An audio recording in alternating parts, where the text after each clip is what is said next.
Les market movers à présent, les 3 valeurs qu'il faut suivre pour la journée. Et c'est présenté aujourd'hui par Bernard Prats-Desclos, auteur du livre Stratégie de marché trader pour compte propre. Bonjour Bernard.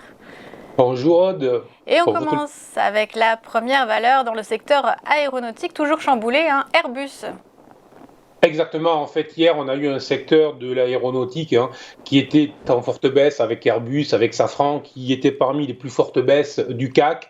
Et tout simplement, c'est dû à la suite, la résurgence maintenant qui commence à être assez lourde du coronavirus en Chine, et notamment après la décision des autorités politiques chinoises qui ont décidé de limiter les déplacements interrégions et en fait de pratiquer des nouveau confinement localisé avec des limitations de circulation et bien évidemment tout ce qui a trait à la circulation et donc à l'aviation a été très impacté.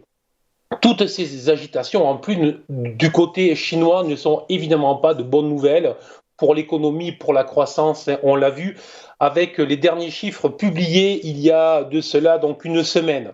Donc tout simplement, dès qu'on a des mauvaises nouvelles pour l'économie, on voit bien que ce sont les secteurs les plus touchés, ceux qui ont été déjà les plus impactés par la crise du coronavirus, qui à nouveau rentrent dans le doute, sont dans des phases de doute et on voit bien les investisseurs qui se retirent.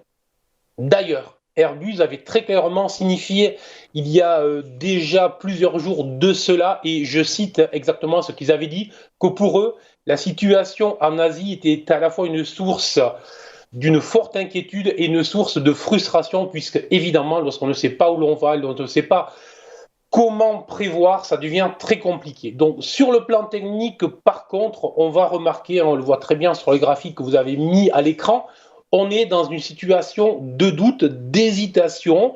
On n'est absolument pas à la vente, on voit juste que les investisseurs ne font rien. Après une phase de rebond rapide, violent, depuis maintenant plus de 6 mois, on est sur une valeur qui évolue dans une zone relativement étroite, est ce qu'on appelle une phase de trading range. Et tout simplement, durant ces phases de marché, je conseille toujours la même chose, moi, de rester à l'écart. Il y a très peu de choses, sauf si on est des day traders, que l'on va vraiment faire du trading très actif sur les actions. Après, je ne suis pas certain que ce soit la valeur sur laquelle il faut travailler lorsqu'on fait du day trading. Donc, très clairement, on va regarder les niveaux support, regarder les niveaux résistance. Dès qu'on s'approche des niveaux support, et c'est ce que la valeur est en train de faire, on va regarder si des signaux se rapprochent pour rentrer éventuellement et pour travailler justement cette phase de trading range en attendant une nouvelle dynamique. Donc très clairement, on voit que sur la situation fondamentale, on est dans le doute et dans l'hésitation, et on voit que la situation technique reflète exactement ce doute. Donc on va rester dans l'attente pour le moment sur ce titre.